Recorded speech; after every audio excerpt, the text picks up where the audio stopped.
Hello and either welcome or welcome back to the Gender Libertarian Podcast. If you do like this, please rate, comment, and subscribe.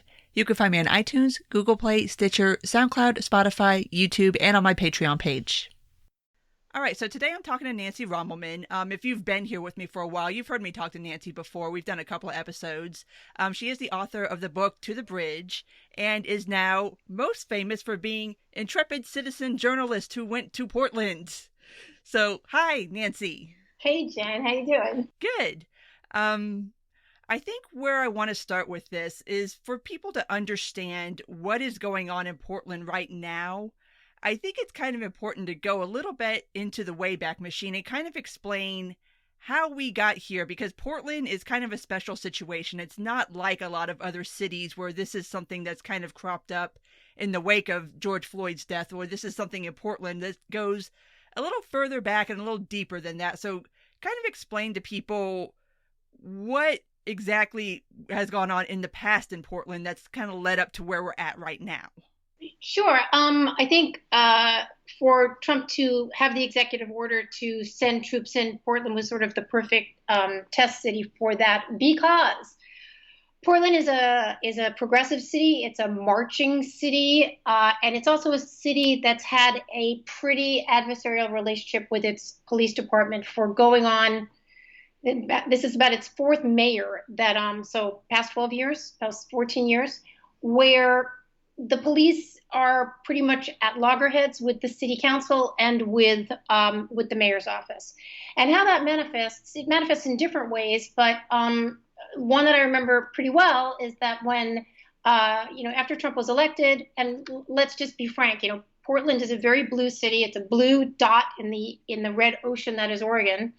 And they were just absolutely flabbergasted that Trump was elected, and they started marching and marching and marching and marching and marching. And every day there was a different march. It's a real marching city. And then when immigrants started being beset upon by ICE agents, the citizens of Portland sort of went and surrounded ICE headquarters there. And the police were told not to arrest them. So I'm sure there have been some sort of, hands-off citizen protester issues before, but that sort of solidified it. And then the definition, I believe, of what a protester was just kind of got more and more elastic. So then we're going to kind of move up to, well, let's talk a little bit, too, about what Portland's been looking like lately. I don't live in Portland anymore, but I did. I lived there for 15 years, moved back to New York City, where I'm from, last summer. And I was back in early January. This is pre-COVID. And I was walking around in downtown Portland, which is, it's Broadway. It's pretty bustling. You've got the big department stores there. And I noticed in January that about, I'd say, between a quarter and a third of the businesses were boarded up. And I thought, that's kind of funny. Like, what's going on here? Is it the case maybe that, the real estate dreams kind of busted a little bit and people couldn't afford the new inflated rents? Who knows? Well, okay, then COVID hit. And you had, like most other cities, businesses were both forced to close and then closed for good because they just couldn't make it anymore. And you have to remember, Portland, for the main, is a city that runs on small businesses. You do have some big companies there. You have Nike, you have Intel, but mostly it is middle class, solid, small businesses. Okay. So now you've got a lot of people out of work, a lot of young people out of work. Remember, Portland's a pretty young city, progressive city. And they are locked in their houses. And then George Floyd is killed by the police. And Portland is absolutely incensed and heartbroken, and they take to the streets. And they march, as they do. That's what they do. And I guess it was the second or third night of the marches, it got very heated. This was March 29th. They wound up downtown in front of Justice Center. Justice Center is a big, big building where they have one of the cop shops. They've got a jail. They've got sort of the bureaucratic stuff of the police. And citizens, protesters, demonstrators, whatever, rioters, whatever you want to call them, they started to attack the building. And this included not just the usual graffiti and throwing things, but they actually smashed in all the windows. And they started throwing around all the office furniture, and they set a fire. That wasn't a fire that was so bad that it was going to burn down the building, but it was a fire in the building and outside the building. Meanwhile, you have people inside the building, both people that work for the police and people that don't. And people can go. So when you said citizen journalist at the opening, I am a journalist. I was writing all last week for Reason Magazine. People can go there and see these stories. And one of the stories I wrote was about a woman who was working there at Justice Center who was downstairs. And, there's a fire on top of her and she can hear stuff being thrown around. And this is pretty terrifying. Um, so then the police kind of came in and settled that down and didn't cover themselves in glory, and things got kind of heated, and there was a lot of looting. A lot of businesses in the area were, their windows were smashed, so now their windows are boarded up, which, goes along with other businesses that are closed because of COVID. Um, and they just kept marching, and they just kept taking out their anger at the murder of George Floyd and their anger at the police in general on Justice Center and at the big building, which is directly next door, though it's separated by a street, which is the Marco Hatfield United States Courthouse, which is the federal building. And the police were not getting this under control. And then Trump being Trump, he decided, I don't know the exact date, it was at the beginning of July, to sign an executive order saying the feds were going to come to Portland and they were going to, get a hold of this situation and protect United States property, which, from my understanding, is, within their rights to do, maybe even their obligation. However, the forces that were called in, there were a bunch of different forces, and my understanding is some of them really didn't identify themselves very well. When they started to make some arrests, I have not dug deeply into each of those arrests, and I'm not really sure anyone has either without some sort of bias. So now I'm going to catch us up to speed. One of the reasons I went to Portland, which was about 10 days ago now, is because I had a lot of people say to me, Nancy, I don't know what the heck is going on in Portland.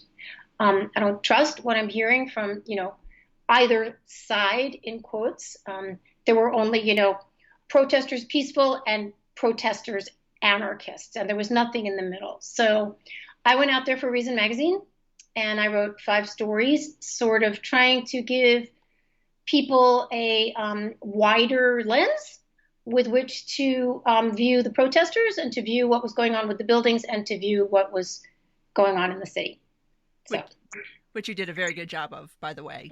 Thank you. But Thank something I do kind of want to point out, it's like Portland specific, and I think people don't really understand this, is that you've referred to this as a show, and in a lot of ways it is. Like it's very serious, but in some ways it's really not. And there's already that culture in Portland of like protest culture, I call it. So it seems like this has been, like you said, like a perfect storm of where you already have this one city that's already protesting this one thing and has been for years at this point, because, I mean, Portland PD is no real prize either. I mean, they've had their issues. Yes. But now it's just like this thing where it's this combination of like people have nothing to do, people are used to protesting, therefore people are going to go to the protest. That's right. Which, when I was leaving Portland, something I noticed was that the protests were certainly not getting any smaller.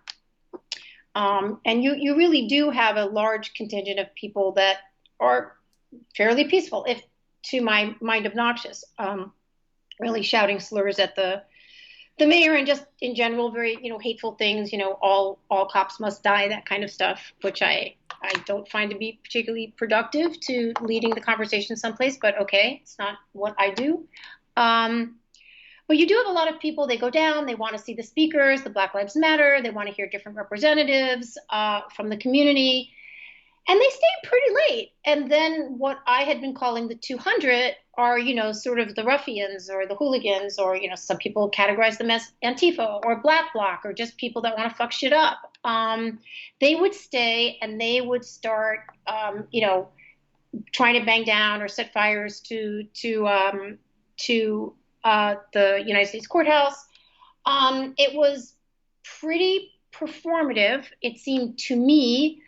But it's interesting. You say, people are out there marching to be part of the show. I think that yes, there's that part of it, and the show, was growing when I got there. As I was leaving, you had a lot more people out there. The 200 had grown to about 2,000. There was this very, very high tech laser light show. I put video of it up on Twitter, showing the names of Black people that had been murdered, and cops as little piggies with their eyes X'd out.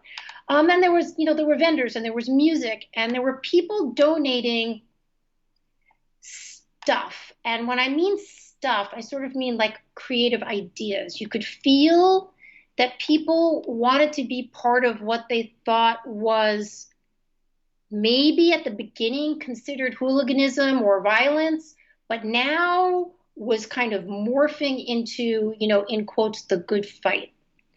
But to get back to what you said, like they want to be part of the show, I think that many people in Portland really do believe that they are fighting on the side of right.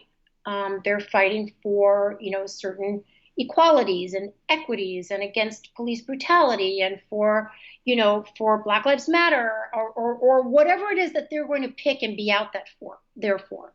So if I look at it and say, guys, this just looks like a lot of, smashing of stuff, they're going to be able to come back and tell me no. Tell me we have these beliefs and we want to actuate them. And I'm good with people doing that. What I did not see from the more violent side of the protests, the ones that were growing and the ones that people again were putting their sort of creative energies into, is anything being built. It was all stuff just being smashed. It seemed juvenile to me, if real. I mean, juveniles can commit real violence. And my question to people, which is sort of always my question when I see people who have a real appetite to tear things down, it's like, okay, as I said on a show the other day, like it's easy to do demo, like we can come and demo my kitchen right now, right? And have it, just bring it down to nothing. But it's harder to build. And what I have not gotten a good grasp on or yet, or if it even exists, is what are they trying to build? What do they want? And that's a question I have not seen satisfactorily answered. Yeah, and that is a good point. And I want to clarify, like when I call it the show, I don't necessarily mean that in a bad way. I mean all protests are performative in a certain way because that's the point of a protest. It's Right. performative. You're out there. You're not like just in your house kind of thinking about it in your head. You're going somewhere and showing your support for something. So it's not necessarily a bad thing. But to your point, especially the people who are like trying to get into the courthouse, or at least I assume they're trying to get into the courthouse, I'm not understanding what exactly they're trying to do. And like you said, I don't know what the end game is here. Like, okay, if you got into the courthouse, like, okay, then what? Like, okay, like I Well, it seems like destruction for the sake of destruction. And I'm like, well, that's not really doing anything. I'm confused. it's so the first night I was there. I mean, we should be clear. The protesters are out there, and they are trying to provoke a response from the feds. I mean, I know they're shouting. I mean, this was sort of hilarious. They are literally smacking the building with fire extinguishers and skateboards and tearing down the fence, and they're literally shouting peaceful protest. I'm like, well, you can say it all you want, but it doesn't make it so. They wanted to they're saying they want the feds out. Okay. They were provoking a response from the feds, who I've given some hell about this online. The feds, it takes about 2 to 3 hours before the feds will respond to the fires and the throwing of things and the lasers and the eyeballs and all this stuff. They give about 100 warnings, get away from the building, doing all this.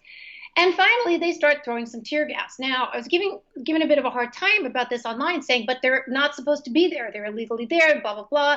Better to like burn down 100 courthouses than harm one protester. And I'm like, well, I hear you, and I know that that is your position, both, philosophically and politically, but you know, they feel that they're there to do a job, and that's how they operate. I mean, you know, they don't come out and bring you a apple pie.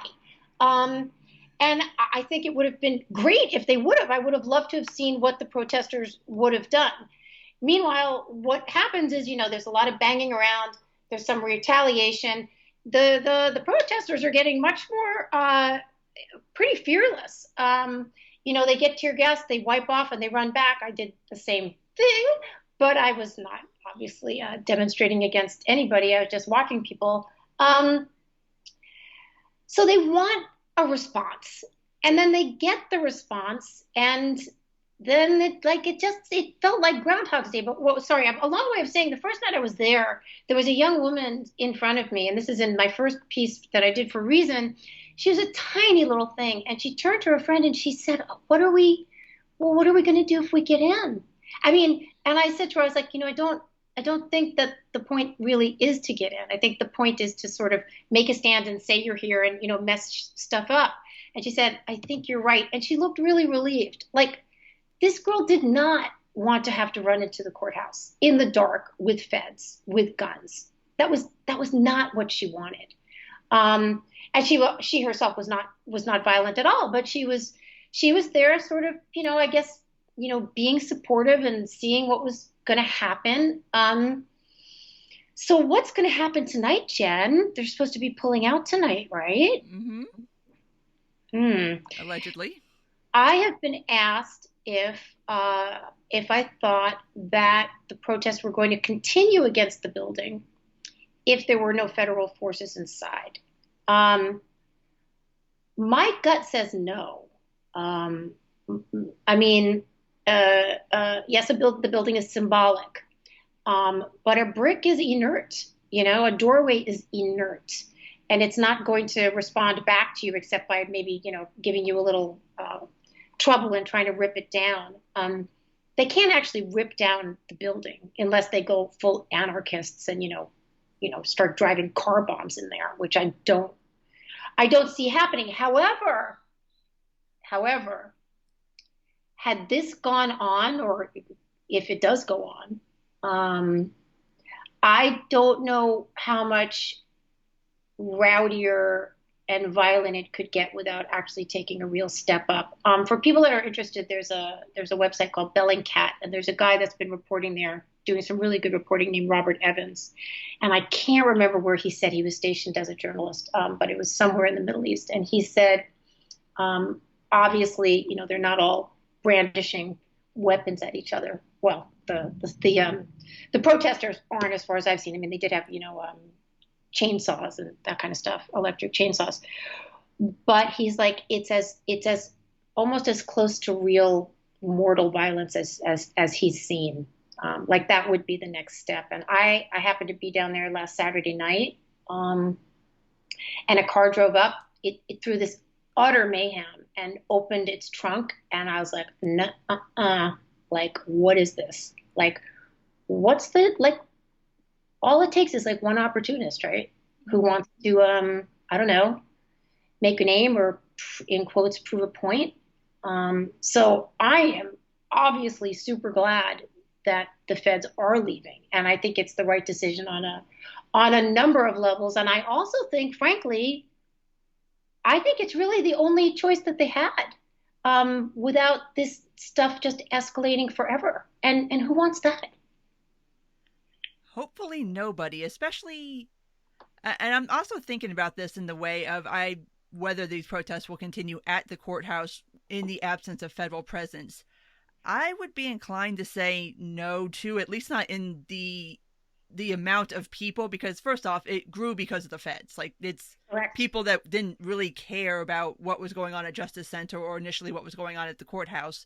Once it became known that the federal presence was there, then people were protesting that, not necessarily Black Lives Matter or police brutality or anything. There was a whole nother reason to show up to protest the feds. You are absolutely correct about that. When I hit the ground, everybody said to me, "Yeah, Nancy, the protests, after George Floyd were killed, were very well attended, but it was sort of dying down." I mean, people, these you march for a month, you march for 5 weeks, things die down. But as soon as the feds came back, it ramped up. And you're absolutely correct about it now being about something else. And even though you do have Black Lives Matter activists and people, even the kind of hooligans shouting Black Lives Matter, it's become very confused. And I don't think that's the reason. I mean, I'm really quite sure actually that that's not the reason why they're attacking the building. They're attacking the building from Trump antipathy and a feeling of just rage that this is happening in their city. So, but here's a question. So we're both glad that this is not going to escalate. I definitely am. But for some people there, it really has given, not just for the show aspect, like there's no movies, there's no bars, there's nothing to do in Portland right now because COVID is on the rise. It was a place you could go and it was free and you could feel like you were part of some sort of movement or solution. But I'm sure there are people that would want to keep engaging because it gave them, I don't know, a sense of identity to be there. Plus, like, hey, people like to punk rock and fuck shit up. I mean, there are people that like doing this. I don't know what they're going to do with themselves now. Actually, that will be interesting. Where are they going to take this sort of coalescing rage? I don't know. Do you think it'll move to like another place, or do you think it'll just stay concentrated like around the courthouse? And I ask because I keep thinking back to like the fence that was around the courthouse. And once they stopped doing this like Sisyphean task of putting the fence back up again every night, and then one day they went there and the fence wasn't up, and then everyone was like, "Oh Right. shit! Well, now what do we do?" It was hilarious. They literally did not know what to do with themselves. They were like, what?" And so people were just like skateboarding. Some girl was twerking. They were just like running around. Like they need that. They need an enemy to fight against, right? And the fence was sort of was the symbolic of the enemy, and they could shake it and they could grab it and they could do this. And then then the feds were like, all right, you know what? We're not going to put it up tonight. But then they just attacked the building, and then the next night the fence was back. So yeah, where will they go, Jen? Well, I hope they don't just take it to the streets because Portland really does not need another black eye, man, at all. Justice Center is next door. Justice Center, the buildings I have reported in past years for my book, which was about a murder, from both of those buildings. I, in fact, did not recognize. I went the first day I was there. I drove up to the courthouse, and I was like, "Wait, am I at the wrong block? Is it the next block?" No, it's just that they've been so completely defaced, and by that I mean their faces are completely different. They do not look like the same buildings. Justice Center, from that first night when they broke in and threw stuff around, the entire first floor is gutted, and they've moved their employees to a different jail in Portland. It's interesting because the more peaceful kinds of the protests have been taking place in front of Justice Center. Are they going to keep marching? I don't know if the feds are out. Are they going to keep having Black Lives Matters marches? I do not know. Are people going to be cool with the more, demonstrative, violent aspect of the protesters now taking over Justice Center again? I don't know. I think it's an interesting question and a slightly disturbing or infuriating question to contemplate how much sort of sympathy and support the more demonstrative demonstrators have gotten from the general public because it was anti-Trump and anti-feds. That's a little discomforting to me. It's like, all right, so now if they start, any place that they choose to do this, are they going to find support, or are people going to like wake up and say, hey, maybe this is not the way to get things done? I guess that really depends on what people are trying to get done. I think it's interesting to look at who is and is not supporting this, because one of the reasons I've put forth that this all started in Portland, as far as actually sending in a federal presence, is because it's Portland, and people think that, well, it's Portland, who cares? It's full of dirty, smelly Antifa hippies. Like, who gives a fuck what the feds do there? But then it's spreading out to other cities. So my hope would be that those on the ground who are performing in a little more violent fashion understand the deal that is being struck right now between the state of Oregon and the feds, and know that part of the deal to keep the feds out is for you to not act like a flaming fucking idiot. Otherwise, they will come back in. They've made that pretty clear, but And you know what, Jen? There is, there it was, I think, that real, hippie element, Bill Walton smoking all the pot kind of thing. And, just, sort of, crunchy feely Northwesty stuff. But Portland in the main is not really that.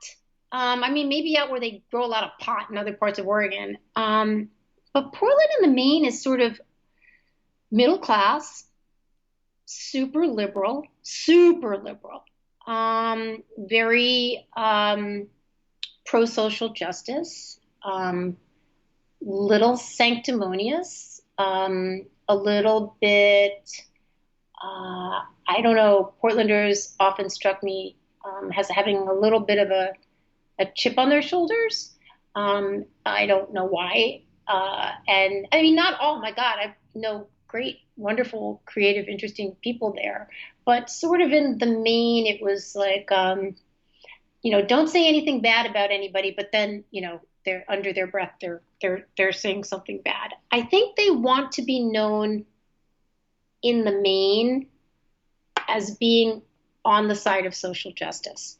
And that can mean anything from, wall of moms to making sure that you've got your Black Lives Matter sign in your yard, to being quite possibly electing the first pro-Antifa or openly pro-Antifa mayor of a major city, at least that I know of, a woman named Sarah Iannarone. You can go on Twitter and you can see her saying that she is pro-Antifa. I sometimes wonder I actually do wonder what the definition of that is. I talked to actually a good friend of mine in Portland. He's like, well, Nancy, it used to be a little more, it's not anarchistic, which is what you were thinking it is. It's people that really believe that they want to help other people. And if they have to use violence in order to protect other people, then that is, an option that they take. And I said, okay, I hear you. I said, but if that is sort of if not your lead mandates, then one of your mandates, doesn't that potentially influence who you see as needing help and who you see as deserving of violence? And that's my experience is that with Antifa, as much as I know it, and it really hasn't been much. And I'm like, are these Antifa? Are these Black Bloc? I mean, are these LARPers? You don't really know. But when I've been around them for reporting other stories or this stories, they're happy to try to intimidate you physically. I mean, I've had, people kind of lunge at me or, smack their bat at me or just try to like get super up in my face. I'm like, hi, I'm a lady with a pad, or come yelling in my face, photography is death, photography is violence. I'm like, oh guys, please grow up. Like, please, like you want to have a conversation with me, I'm going to do it. But just like have a clue. Anyway, I was all set to, I'm just going to tell this story right here. I was all set to interview Sarah Iannarone. I had it set up. And I don't know what happened, but I sat there by myself on the Google meeting. And after they set it up for me very quickly, they just dipped. They never showed up. And I don't know why. I don't know if she thought I would be. I mean, I was just interested to hear why she thought this was going to be a good path for Portland. But I guess she didn't want to give me that interview. So that's rude. Well, here's what I think, Jen. It is rude. But things happen. But I mean, I was in touch with two of her campaign people. And I was like, just literally send an email. Because, of course, I called and texted and emailed after it didn't happen. I was like, look, guys, just like, it's so immature. Just send an email saying, oh, we found out we hate you. Or I'm so sorry, we spaced. Let's redo it. But there was just there was no communication at all. And I thought, wow, is that the sort of responsible behavior you want in your next mayor? Like they set up a meeting and then they just don't show up and never say anything about it? Well, I've got a question. Sure. How old is she? Oh, I don't know, in her 40s maybe. She's a Oh, mother. So I don't know. I don't really know, but she's not 22. And even then, I'm sorry. You're running for public office. You have a staff. So anyway, I'm not going to beat that dead horse, but I thought it was indicative of like, I don't know, not really wanting to have a conversation, which is, sort of problematic in a lot of areas. When I would go up and ask certain people why they were doing it, and they would just sort of, sloganeer at me. It's like, okay, guys, like, can you do something besides chant a slogan? Like, can you tell me your ideas? I don't know if they have any to tell, which is kind of disconcerting in and of itself. This could be my fault though, Jen, because I have to say I spent more of my time because I was there sort of reporting on what was happening at the courthouse. I spent more of my time there than, sort of wandering through with other protesters. So this could be my failing, and I could have, interviewed people that could have explained things better than I got on paper. And if that is my failing, I apologize for that. Well, on the topic of people who were showing up to these protests, Yeah, I know you did a piece on it, and it seems to kind of square with what I've experienced here in Atlanta and what seems to happen in a lot of other cities where if you go during the day, it's actually kind of a pretty chill, cool environment. Like when I went during the day, and aside from the fact that there was National Guard everywhere, which is not super pleasant to see in a public space, I mean, it was just people chanting. They had signs, or people honking and waving as they were going down the road.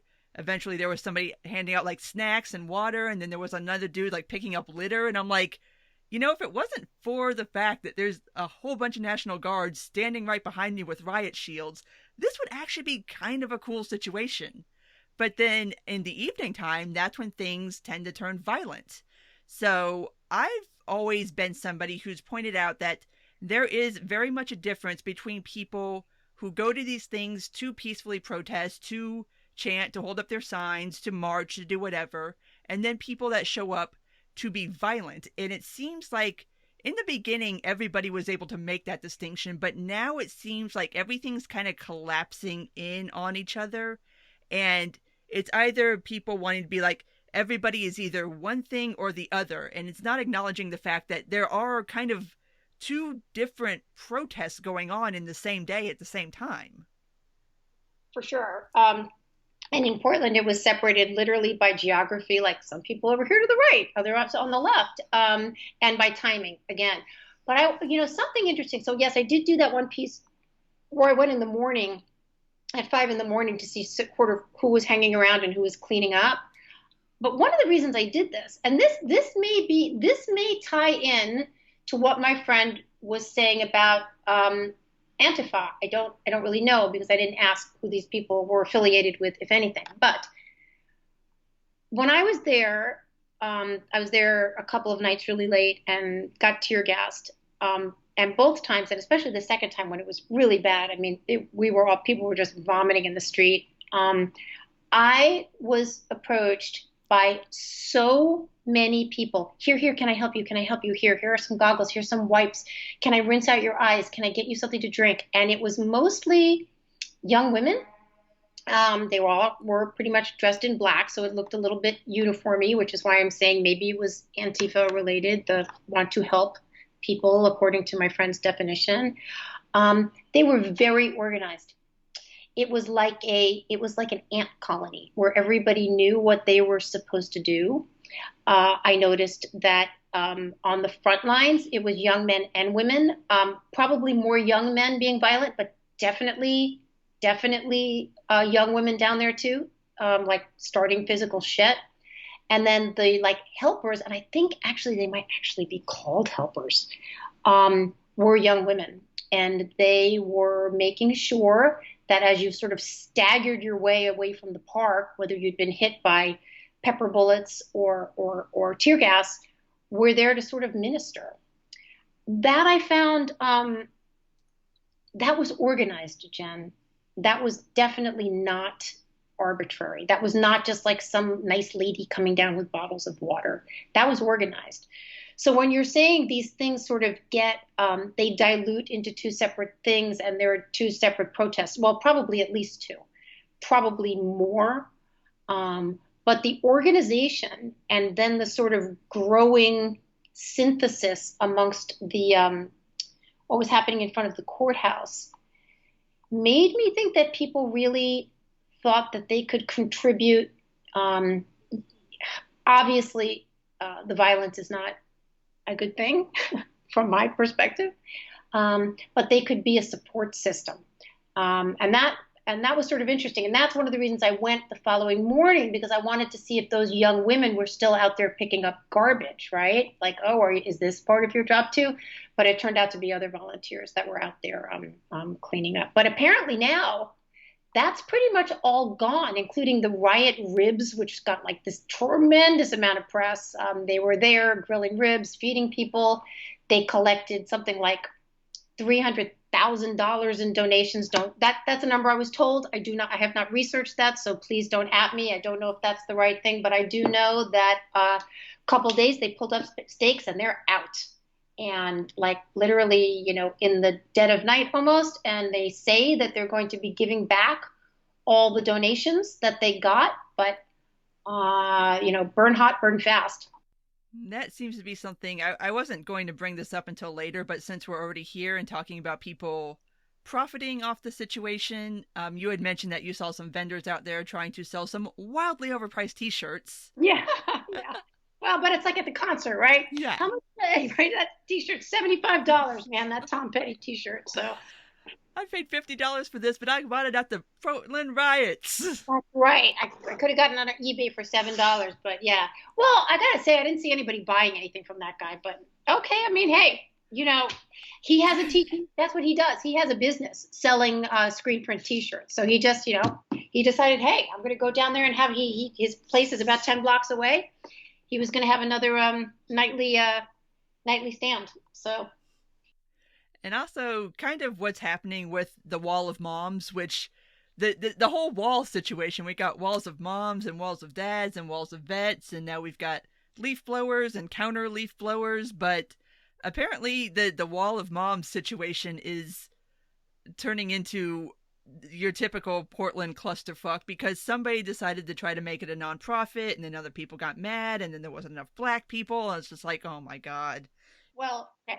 So I mean, I could, again, my numbers could be wrong. Someone told me that the Portland population is 6% black. I would say that sounds probably about right, though the neighborhood I lived in was pretty black. So I'm kind of like, is it really? Because my neighborhood's kind of black. But anyway, so when I got there, the Wall of Moms I believe, it had its first night the night before. And this is what I was told. But I was told this by someone who's pretty actively anti-Antifa. So I was like, okay, got to take everything with a grain of salt. That there were a bunch of women out there protesting, being maybe sort of violent. It's like, well, we could be moms. And they sort of, some real moms and some that really weren't moms sort of formed the first wall. I think it was 14 people. And it got a little bit of attention. Not a ton, but a little bit. The wall, hashtag wall of moms. I was then there the second or third night, and there were a lot of moms. There were, dozens and dozens of moms, and they were in yellow. And I tried to talk to some of them, but everybody wanted to talk to the Wall of Moms. Oh, hi, I'm from NBC, and she goes up here. So I asked a dad, who was his wife was one. I was like, well, is this like an organic thing? Was this like a Facebook group that grew? And he's like, I think she heard about it on Reddit. So that literally, Jen, I mean, you want to talk about how fast this cycle is. I got to Portland on Sunday the 19th. I think that's the Wall of Moms was either the 18th or the 19th, the first one. I saw them on the 20th, the 21st, the 22nd, 23rd. I saw them this past Saturday. They imploded yesterday because on Monday, apparently, so that's now 4 days ago, 3 days ago, someone within the Wall of Moms tried to register one or two or three 501(c)(3)s. And other people found out about it and said, what the fuck? Now, I have read that it's because there weren't A, enough black people involved, or B, there wasn't enough like Black Lives Matter involvement. And okay, I mean, my impression about the Wall of Moms is that yes, I mean, if you look at this whole situation down at the Courthouse and Justice Center in toto, George Floyd, Black Lives Matter is what got us there. But then you had this sort of splintered off Fed protest. And when I was there, and I have video of it, they hauled the Wall of Moms in to stand right in front of the wall that they were smashing down, where the Feds were literally right on the other side. Okay, Feds, you're going to like tear gas moms from 5 feet away. So what is the Wall of Moms? What's its purpose? I don't know. And for it to be brought down because there wasn't enough black presence, or it wasn't Black Lives Matter enough, I would actually say from my witnessing, yeah, it didn't actually seem like it was that pro, not that it was anti-Black Lives Matter, but it had another purpose, which was the sort of like anti-Fed involvement. But like, let's just put all that to the side. How do you just, I mean, that takes some balls to just say, oh, hey, I'm going to just form this 501(c)(3) and I'm not going to really tell anybody that I'm doing it. I mean, I can understand why people thought, what is going on here? So anyway, apparently, I don't know if it's going to exist anymore, but that kind of, so that was like 8 days, 9 days that took for that to rise and fall. I mean, geez, at least the Women's March got a little longer than that. Yeah, till it got busted. So, But moving on to kind of the reason why you went to Portland in the first place, and that is just the lack of decent reporting on this. And the reporting that is taking place is being spun by whoever is putting it out there to make this protest be the thing that they want it to be versus the thing that it actually is. absolutely, So, absolutely, yeah. 100%.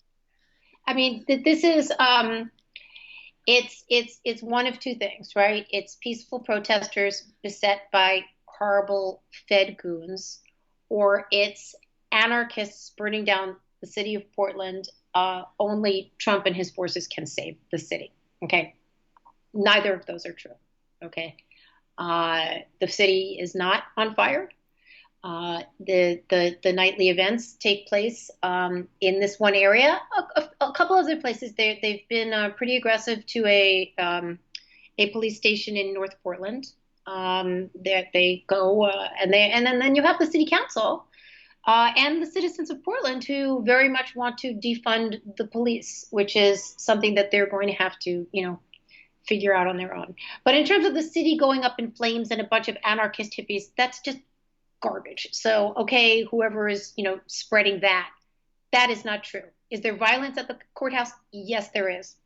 Are the protesters, or have the protesters been trying to provoke the feds into getting response and then getting that response? Yes, that's true. Is it the case? Let's move over a little bit now toward the middle. Is it the case that there's been some overreach on the part of these forces? Yes. Now, I do not have the answers to how these snatch and grabs that they were calling them, like grabbing people from the street and putting them in unmarked vans and then not reading them their rights and then releasing them without telling them why they were taken. I don't have all the details on that. I can tell you it has not been widespread. I can tell you there has been no one kidnapped.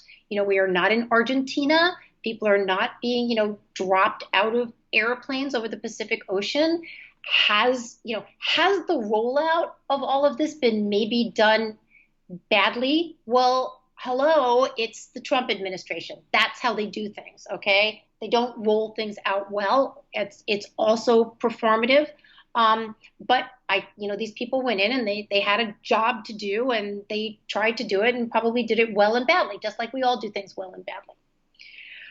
On the other side, people that want to just say we're super peaceful, it's all about peace, and we have to just understand this, and yes, oh yes, it can get a little out of hand, but you have to understand passions run high. Or that Nicholas Kristof piece yesterday in the Times, it's like, oh, I found this thing, oh no, it actually wasn't that, it was a nice person, oh, I saw this person, oh no, it wasn't. It's like, and he did admit toward the sorry if I people don't know this. This is a columnist for the Times who's originally from Oregon or maybe even the Portland area, and he's reported from that area, and he's I think he's a pretty sound guy. I've liked a lot of the stuff that he's written, and I can't say that everything he's written in his opinion pieces about Portland has been wrong.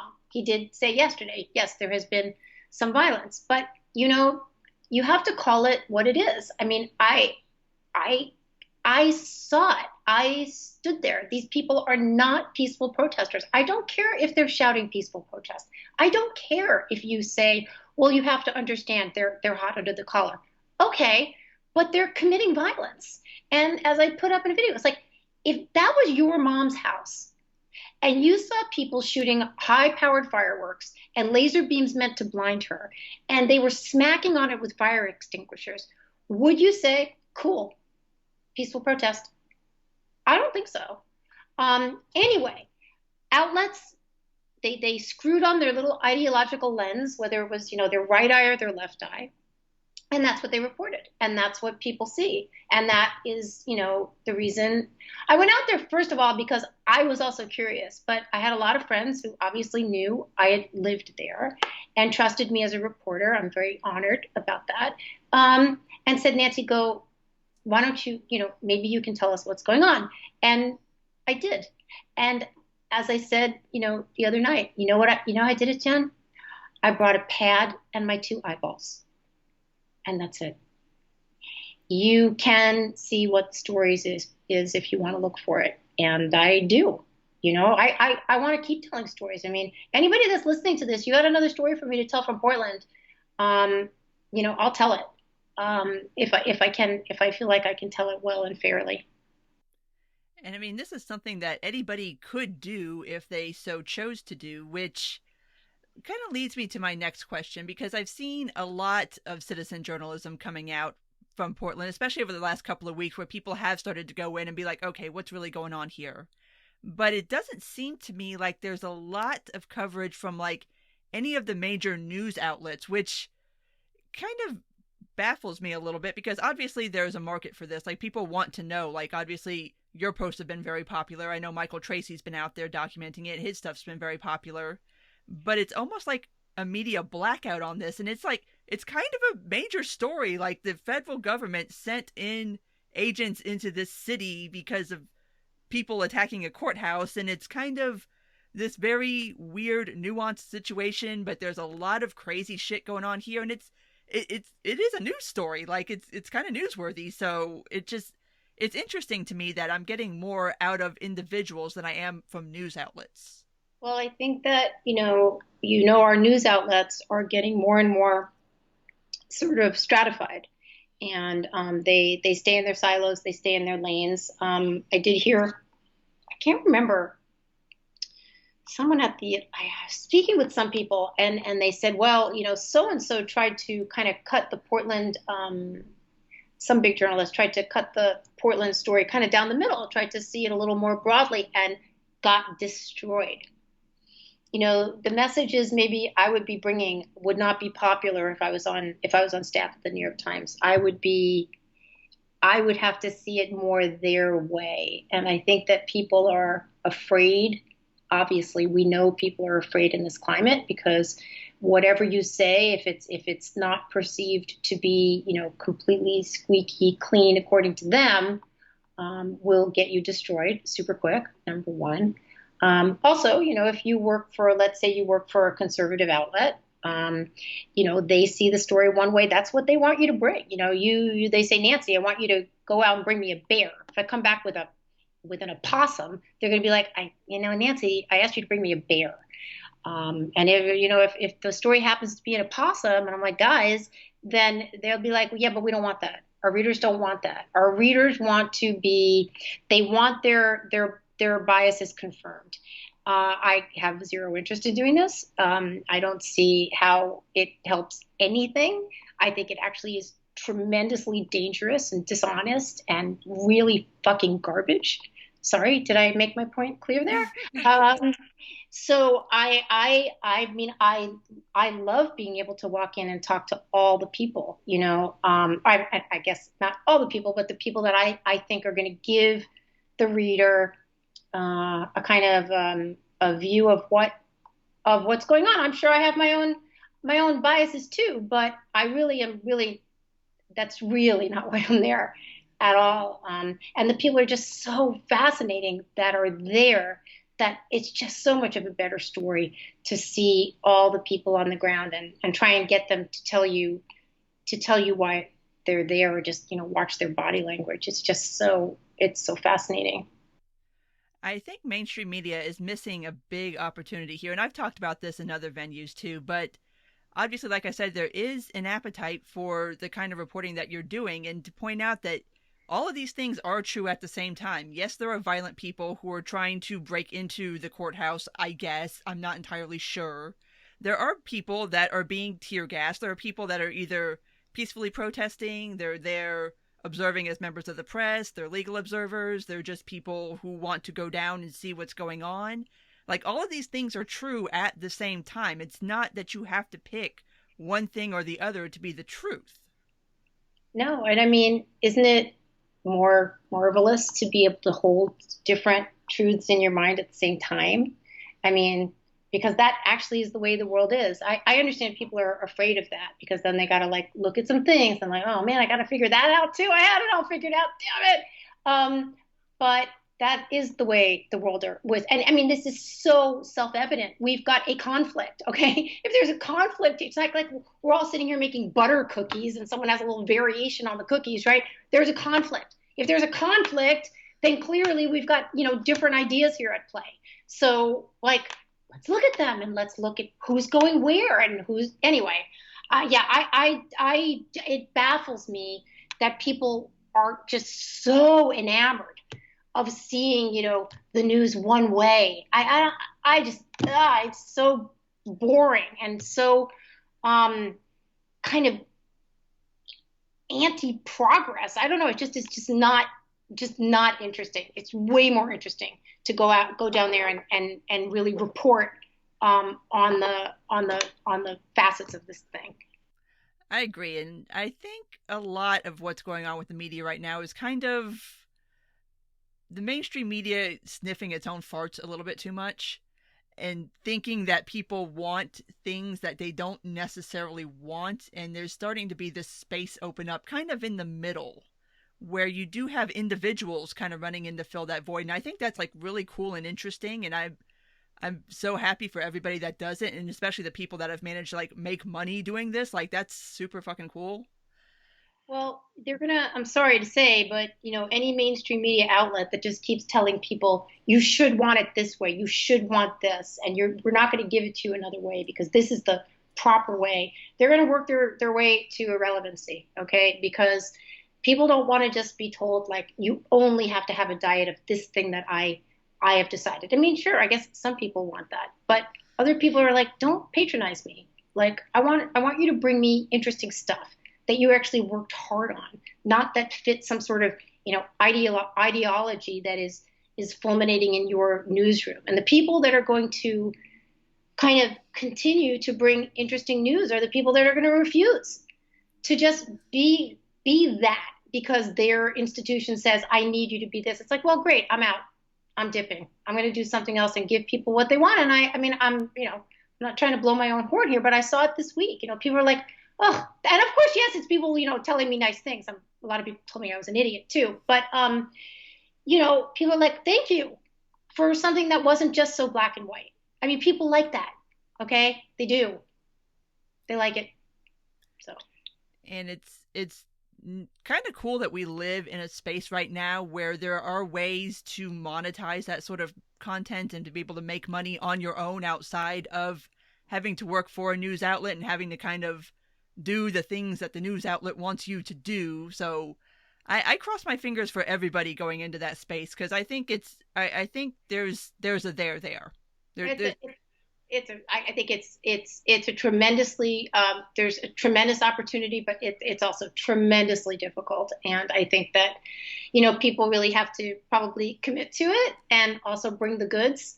I mean, we'll see. It is very exciting what's going on now when you see people like Andrew Sullivan being able to go out and get however many gazillion subscribers in 14 minutes.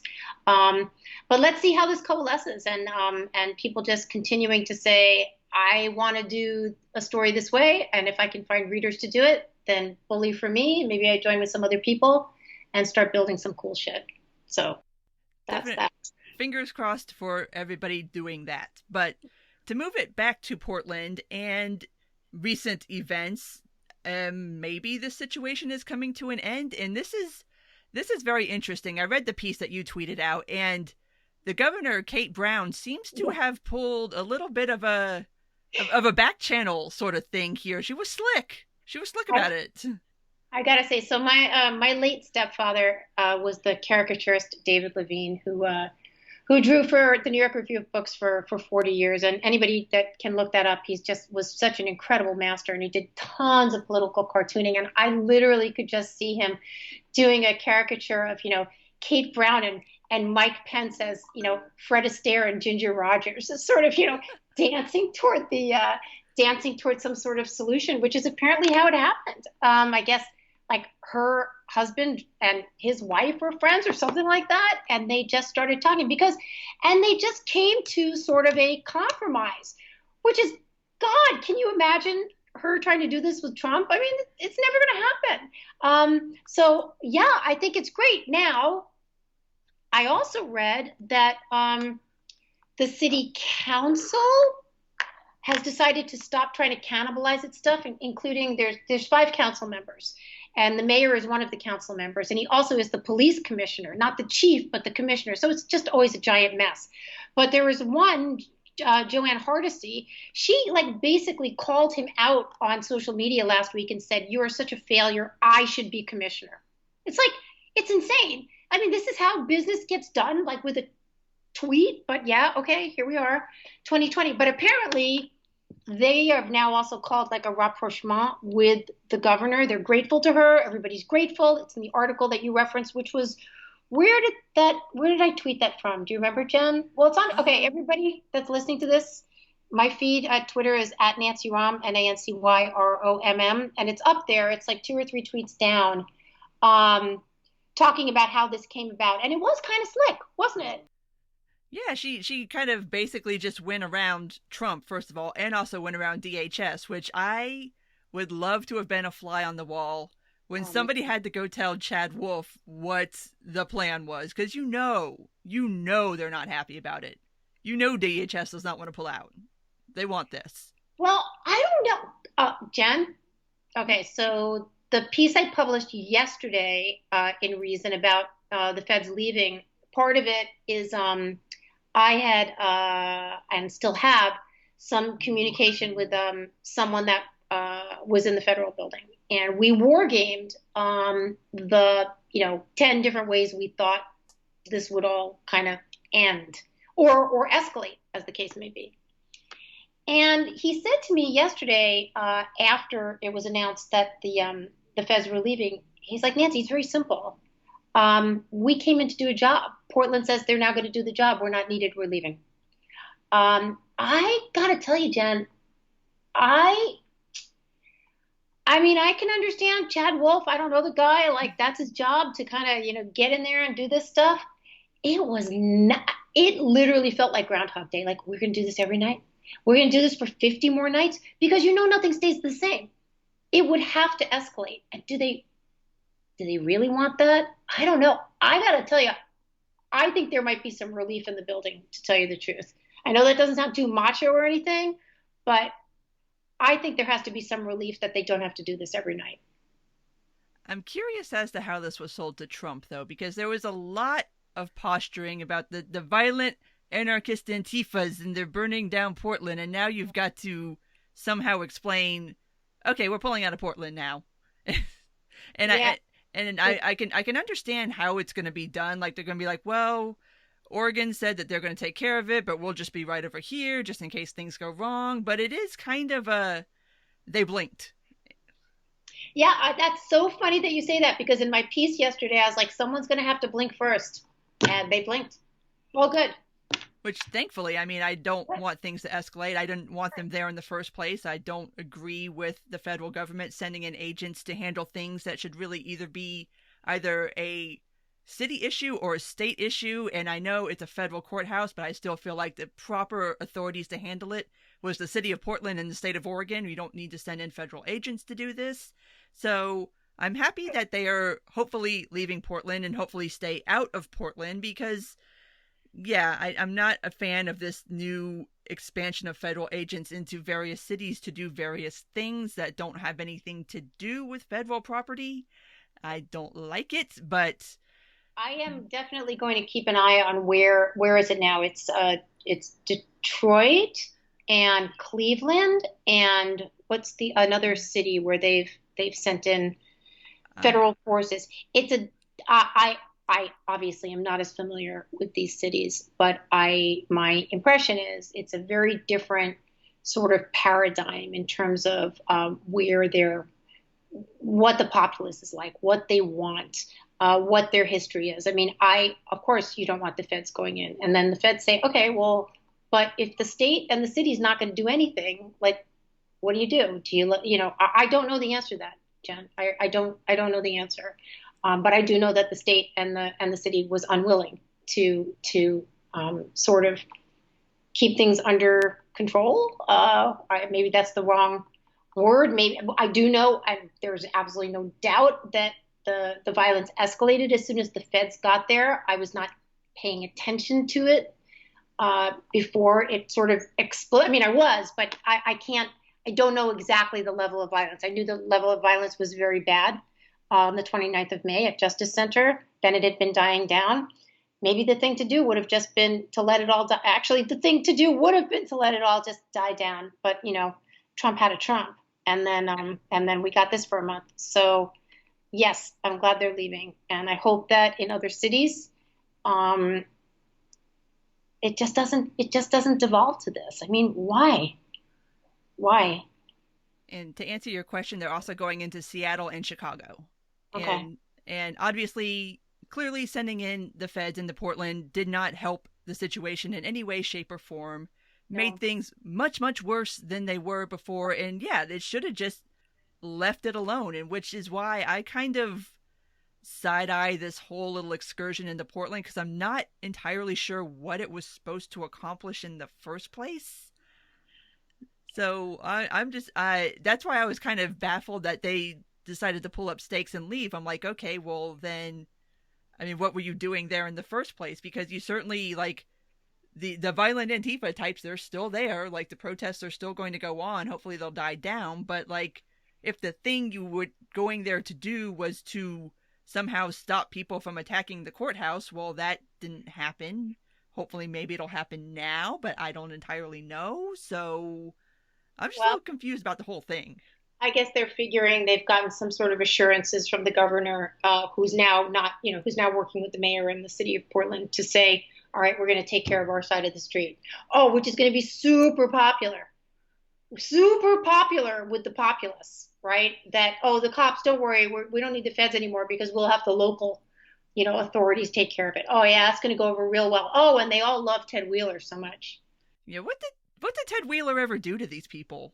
Well, he's been trying to have it both ways is what he's been trying to do. He's been trying to placate, progressive elements, but also keep some sort of sense of order, but not by allowing the police to do things. He's a friend of mine who used to be in city politics there says, he's not a bad guy and he's a smart guy, but he just hasn't been able to control the situation. But Jen, talking to you, it makes me really think that wow, now the feds are gone. how is the city, who's they're already irate at any sort of police presence and at the mayor, what's going to happen now? Wow, to be continued. And that's something I was thinking about too, and as far as trying to figure out like a solution for the Portland situation to get the feds out. But I'm like, okay, if you do that, then you're going to have to bring in Portland PD, and they are not exactly beloved in the city of Portland. Nope, I don't nope. know. I don't know what the Oregon State Troopers' reputation is in Oregon, but like, they're still going to have a police presence no matter what. So Portland PD also isn't super good at de-escalating situations either. People might remember from previous kind of like coverages past, they were also tear gassing protesters too, Yep, which is yep, part yep. of the reason why they didn't want them there in the first place. So it's kind of like the feds won't be there anymore, and that's cool. But is this situation going to be better than that situation? Well, we can check in next week and see. Hmm. I hope so. I mean, just stop tear gassing people. Damn it. Yeah, it's gnarly stuff, man. Ugh. Ugh. But you're before we got on air, you asked me. Yes, I am de-tear gassed. I was fine by the next day, but I did get 5 pretty good facefuls, and I can tell you that that shower when I finally got home at around 3 in the morning was one of the best showers ever. Just getting it off my hair and face and skin. It's pretty gnarly stuff.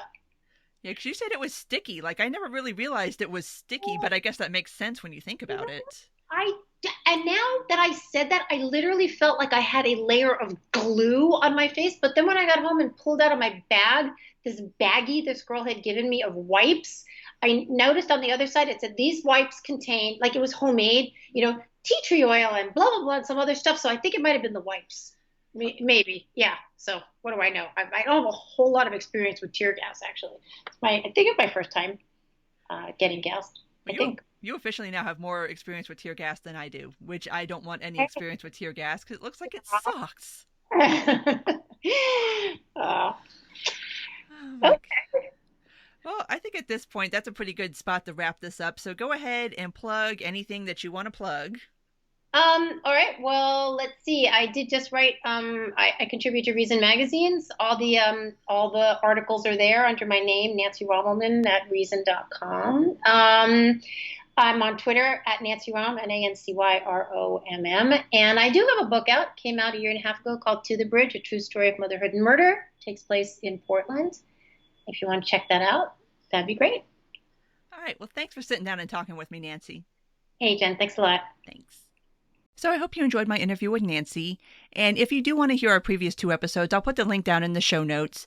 I wanted to talk to Nancy because I do think it's always a good idea to try to get information from somebody who's been on the ground, and she went there and she did report on it. So now you have hopefully a better understanding of what is going on in Portland, and hopefully what will be going on in Portland going forward. As of this recording, it's kind of up in the air. We don't really know what's going to happen when the feds leave Portland. So fingers crossed that things end well for them. So if you did make it this far, thank you for listening as always. And if you do like this, please rate, comment, and subscribe. You can find me on iTunes, Google Play, Stitcher, SoundCloud, Spotify, YouTube, and on my Patreon page. Take care, and until next time.